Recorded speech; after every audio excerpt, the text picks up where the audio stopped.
بسم اللہ الرحمن الرحیم۔ السلام علیکم ورحمۃ اللہ وبرکاتہ۔ دین فطرت چینل میں خوش آمدید۔ ناظرین، سفر کے مہینے کو منحوس سمجھنا یہ زمانہ جاہلیت کا عقیدہ ہے۔ زمانہ جاہلیت میں لوگ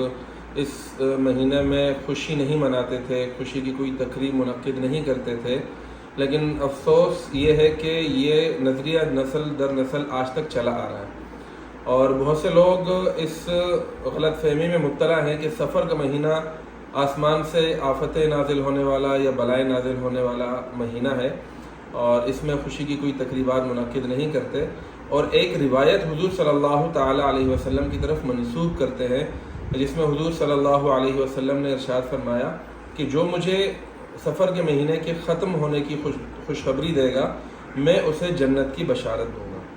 تو اس بارے میں علماء کرام نہ صرف یہ فرماتے ہیں کہ یہ روایت بالکل غلط موضوع اور من گھڑت ہے، بلکہ علماء کرام یہاں تک فرماتے ہیں کہ یہ دشمنان اسلام کی سازش ہے کہ اس روایت کو، اس بات کو حضور اقدس صلی اللہ علیہ وسلم کی ذات اقدس کی طرف منسوب کرتے ہیں۔ تو یہ ان کی سازش کا حصہ ہم نے نہیں بننا، کیونکہ ایک واضح حدیث ہمارے سامنے موجود ہے جس میں حضور اقدس صلی اللہ تعالیٰ علیہ وسلم ارشاد فرماتے ہیں کہ ایک شخص کی بیماری دوسرے شخص کو اللہ کے حکم کے بغیر لگ جانے کا عقیدہ، ماہ سفر میں نحوست ہونے کا عقیدہ، اور ایک مخصوص پرندے کی بدشگونی کا عقیدہ، یہ سب بے حقیقت باتیں ہیں۔ تو حضور صلی اللہ علیہ وسلم کے اس فرمان کی روشنی میں تو ہمیں کسی بھی قسم کی توہم پرستی یا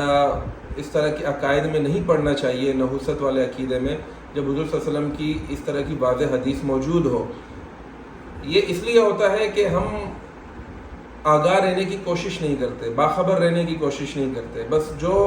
لوگوں نے جو بات کہہ دی بغیر تحقیق کر اس پر بغیر تحقیق کے یقین کرنا شروع کر دیتے ہیں۔ تو ہماری آپ سے گزارش ہے، کوئی بھی بات آپ تک پہنچے،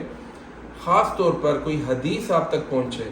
تو اس کی تو لازمی آپ تحقیق کر لیں۔ یہ بہت آسان ہے، آپ اپنے مسجد کے امام سے بھی اس بارے میں پوچھ سکتے ہیں۔ لہٰذا ماہ سفر کو منحوس عقیدہ سمجھنا چھوڑ دیں، اور آج رات مغرب کے بعد ماہ سفر ختم ہو جائے گا، ربیع الاول شروع ہو جائے گا، تو اس طرح کی کوئی حدیث موجود نہیں ہے کہ جس میں حضور صلی اللہ علیہ وسلم نے فرمایا ہو کہ جو مجھے ماہ سفر کی ختم ہونے کی خوشخبری دے گا تو میں اسے جنت کی بشارت دوں گا۔ تو اس کے ختم ہونے کی خوشخبری بھی آپ کسی کو نہ دیں، اس طرح کی توہم پرستیوں میں نہ پڑیں، اور اپنے عقائد درست رکھیں۔ اگر کوئی آپ کو مسئلہ ہو، پوچھنا ہو کوئی بات، تو وہ اپنے گھر کے قریب جو مسجد ہے اس کے امام سے رابطہ کر کے پوچھ سکتے ہیں۔ علماء سے جڑے رہیں گے تو ہر مسئلے کا حل آپ کو مل جائے گا۔ بہت شکریہ، والسلام علیکم ورحمۃ اللہ وبرکاتہ۔